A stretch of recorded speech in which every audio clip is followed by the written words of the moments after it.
All right, let's talk about hate mongers for a minute. Hate mongers sure don't like their own treatment back. That don't matter what color you are. It don't matter what gender you are. It's fine for you to do it to others. It's not all right for them to do it to you, is it? There are very few people. Now, I keep getting this out of white people and keep getting this out of police officers and those who support police officers about their groups. Oh, well, people who do that, they're not us. Judge them. Don't judge all white people. Then those same folks want to say all black people.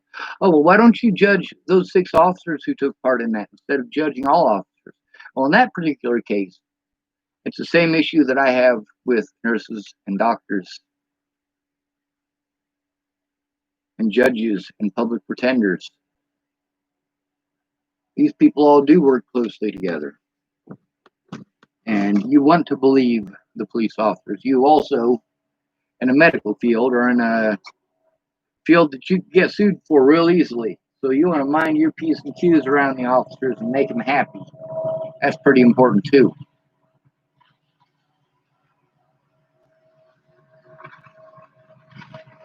Train. There's a lot of people who are not warmongers. A lot of people who march peacefully, who didn't do anything wrong. But here in Nebraska, I get to hear about how them N-words are out there doing this stuff. Then, of course, when I say, hey, I don't like that word, and you haven't had to live it. One guy, he was trying to say that stuff directly to me, and I started yelling at the top of my lungs. I'm like, dude, I've seen you sit on your tailgate and watch 13-year-old girls pick fucking rye out of your fields, all right? When I was in high school, yeah, we used to make fun of you and the other 6 dirty old men who hang out down there, including my grandfather at the time.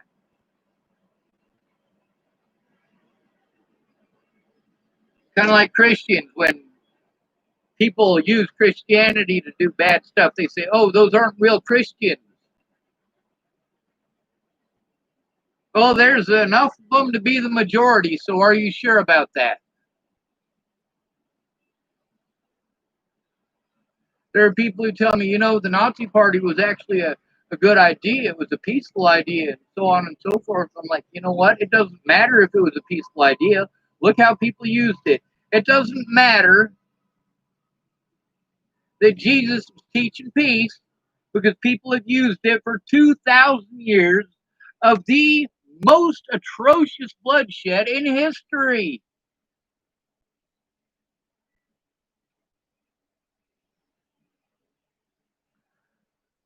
Are all black people out there throwing rocks? No. Are all homeless people out there shooting up in a bush? No. Are all natives getting drunk and doing nothing? No. Are all Jews trying to steal your money? No. Are all Mexicans trying to steal your bike? No. Are all white people trying to kill you? No. That shit is all fucking racist.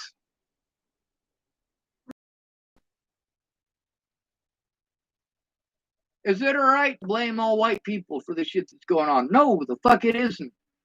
There are lots of people like me who've been speaking out for years against these predators in the system, but they call me mentally ill and it makes it okay.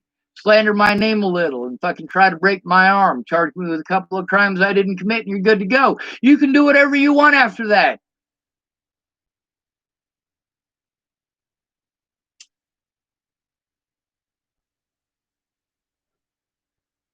The problem is that the cops are like, well, I don't need to fucking worry about that guy. The racists that take care of him, and the racists are like, well, I'm not going to worry about that guy. The cops are going to take care of him. I'm still here, ain't I? They ain't done that effective of a job, have they? I told you, you want me to shut up, you got to put a bullet in my head.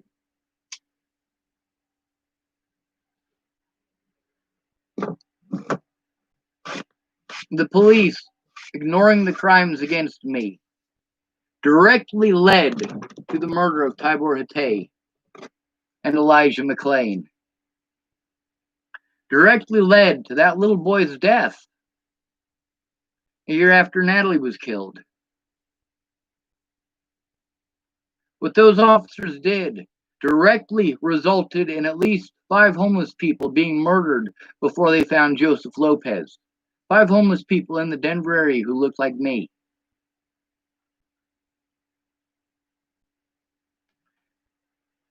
Then there's the people that I would have been able to help before, who I couldn't.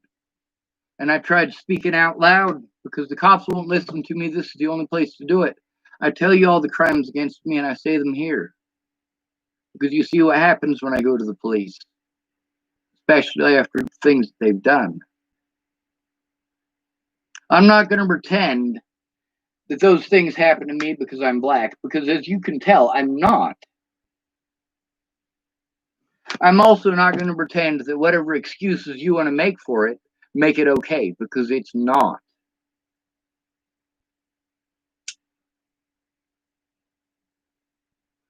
See, we got it supposedly on paper set up so that everybody gets an honest court date. But then, if you're black or homeless, you don't. If you're Hispanic, you don't. But that's exceptions to the rule do exist. There are rich black kids. There are rich Hispanic kids.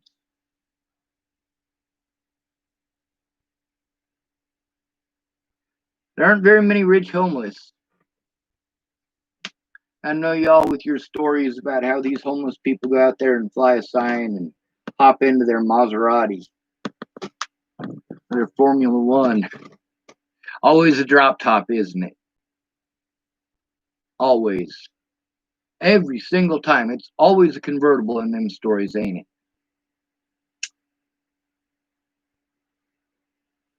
Most of the folks that I've seen pressing this BLM stuff, white folks and black folks, are pushing a very racist agenda.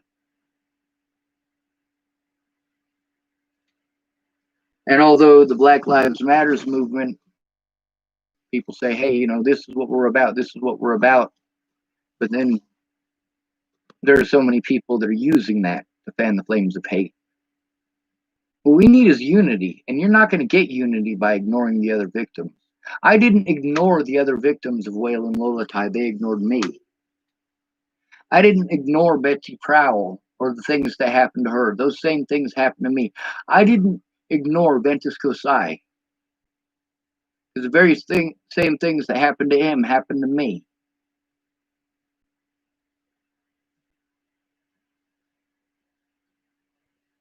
Some of those situations, it was a racist issue. In Ventus's case, it was entirely a racist issue.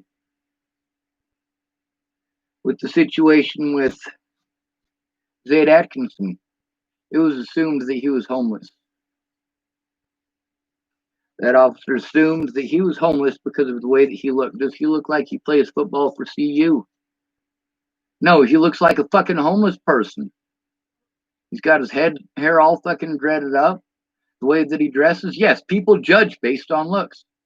But then you also look at how many people talk about how attractive he is, how attractive he is, how attractive he is, how attractive Natalie is, how unattractive I am. And I even catch a lot of black people typing that very same ignorant bullshit. Oh, he looks like this, or he looks like that. Maybe he just doesn't look physically attractive to you and you're being a fucking cunt. You ever stop to think of that? You ever stop to think that many of these people, like myself, who are on your side through all of this, have been on your side because we have had to go through it too? Now, then there's people like Nerl Zarkselblunder. His real name is Neil DiMuccio, and he used to be a barista at Starbucks on the Pearl Street Mall. He talks about how spoiled he is as a white kid and so on and so forth, and how he feels for black people because of his being spoiled as a white kid. And I'm like, yeah, but it happens to somebody you know and you look the other way. You looking the other way, Neil, instead of speaking up. That prevented these things from having something done about them months and in some cases over a year earlier. But people didn't care when they happened to me. And when those very same predators who did these things to me did them to other people of a different skin color, magically only then was it wrong. Magically only then did BLM care. Magically at that point in time, Darren O'Connor, who promised that he was going to help me and promised to help me and promised to help me. Well, the fact is that he was trying to sell a racist narrative. And he couldn't do that with my case. My case would have helped to prove that this is actually Boulder City protocol. It's Boulder County protocol. In many cases nationwide, it is the police protocol. If you're homeless, run you off, run you off, run you off. One of the guys I was talking to today knows a lot of the fucking villains that I know, like Doug Cowden. He spoke on that situation with me. And the situation out there at the farm, he heard about it from, well, the lady who owns it is a friend of his. And she called him up and told him about it. He's like, dude, they were fucking getting guns and fucking shooting. I'm going to come after you.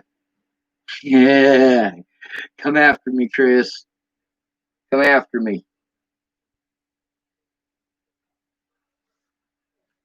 Meanwhile, here I am in racist Redneckville. I stick up for black folks. That shit that happened to, well, the stuff that happened to George Floyd, that wouldn't have been entirely changeable with my case. But for sure, the way that Elijah McCain was killed and the way that Tibor Hatay was killed would have been prevented. And many others as well. If the police had listened to me, if these people who claimed to be my friends, who loved me, had listened to me and done something, it could have saved lives. I explained to you all of it. When they call you mentally ill, because nobody listens to you. Everything you say must be crazy. Most of the folks who are out there protesting BLM, those are real people. Those aren't cowards spreading hate on Facebook. Now, when you guys spread all that hate, I spread it back, don't I? I give it right back to you, and you don't fucking like it, do you? Fuck no, you don't. How the fuck do you think I'm supposed to feel? I've been through worse of it than fucking most of you. I'm still waiting on somebody who's been through more fucked up shit than me. I'm still waiting on one person tell me that they've been beaten up for the color of their skin more times than I have. I was in over 400 fights in the system growing up, and most of them were for the color of my skin. The color of my fucking skin. But that also goes to show you that, yes, black people are victimized at a much higher rate, especially children.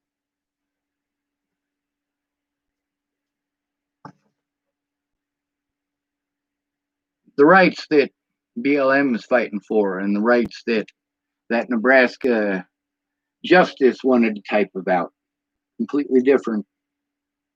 That justice wanted to focus on just black people and on racial this, that, and the other. Meanwhile, the stuff that he wrote about, the laws that he wrote about, the stuff in the state constitution that's already there is already not enforced.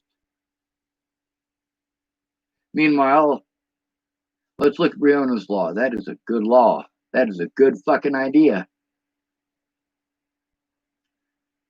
Too bad I didn't come up with it. Oh my God, I fucking did. I've been speaking out about police needing to wear body cameras and keep them on at all points in time for our safety since before they had body cameras in Colorado. Y'all should go back and take a look at my Facebook, those of you who are my friends on Facebook. You don't like me being an asshole for the last almost 3 years? Take a fucking look at why.